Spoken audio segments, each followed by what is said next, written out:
We start the programme with some breaking news around the comments made by Sir Jim Ratcliffe, the billionaire co-owner of Manchester United.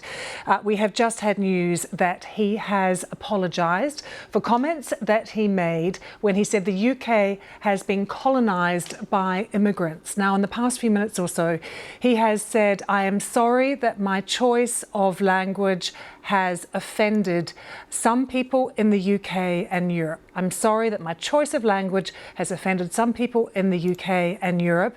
And then went on to say, "It is important to raise the issue of controlled and well-managed immigration that supports economic growth." So that comment just coming in the past few minutes or so from Sir Jim Ratcliffe, apologising but saying it's important to raise the issue of controlled and well-managed immigration. So this comes after we had pressure from the Prime Minister of the UK, Sir Keir Starmer, who said the comments he made were offensive and wrong and said that he should apologise. Sir Keir saying that Britain was a proud, tolerant and diverse country, and that was when he also called on Sir Jim to apologise.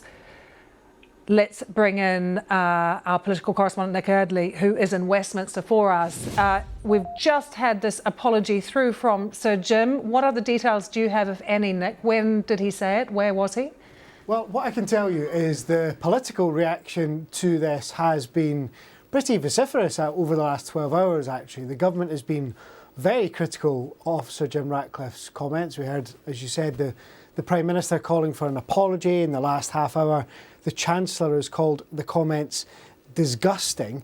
There is a wider question here, I think, about immigration, which has been coming up at Westminster, and it's interesting that Reform UK have taken a very different tack. Nigel Farage, the Reform UK leader, saying that mass migration has changed the character of a number of areas, and Labour might try and ignore it, but Reform won't. What does seem to have frustrated a lot of people at Westminster, though, is the language used by Sir Jim Ratcliffe in his statement. It seems this apology, which I'm going to be honest, I don't have the full thing in front of me, but from the lines that have been sent from it, he's saying that he's sorry for his choice of language offending some people in the UK. I'm just going to interrupt you because we have just received the statement. So I'm going to read the statement so that we have it in full, and then I'll get you to respond with some of the reaction that we've been having over the past 24 hours. So Sir Jim says, "I am sorry that my choice of language has offended some people in the UK and Europe and caused concern, but it is important to raise the issue of controlled and well-managed immigration that supports economic growth. My comments were made while answering questions about UK policy at the European Industry Summit in Antwerp, where I was discussing the importance of economic growth, jobs, skills and manufacturing in the UK.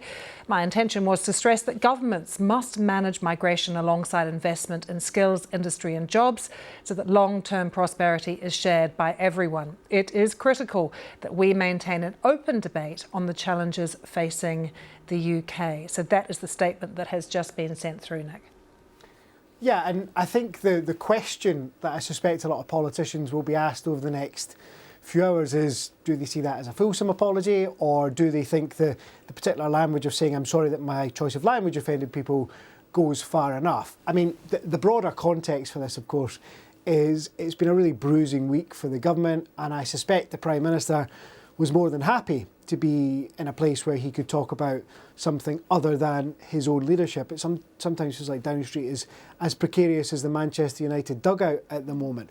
What the government has tried to do is say that these comments are completely wrong and that immigration has been good for the UK, but the context is really important. There's no doubt that there is a debate about mass migration going on in the UK Parliament. There is no doubt that this government under Keir Starmer has wanted to look tougher on that issue. And even though Sir Jim Ratcliffe's comments and his particular language have caused a lot of controversy and led to a lot of criticism, including that call for an apology, there are also some, particularly on the political right, who think he has a point and think that that conversation is one that is going to be absolutely crucial to British politics over the next few years. Nick, great to have you with us, responding so quickly as well to this breaking news that Sir Jim Ratcliffe has apologised for his choice of language.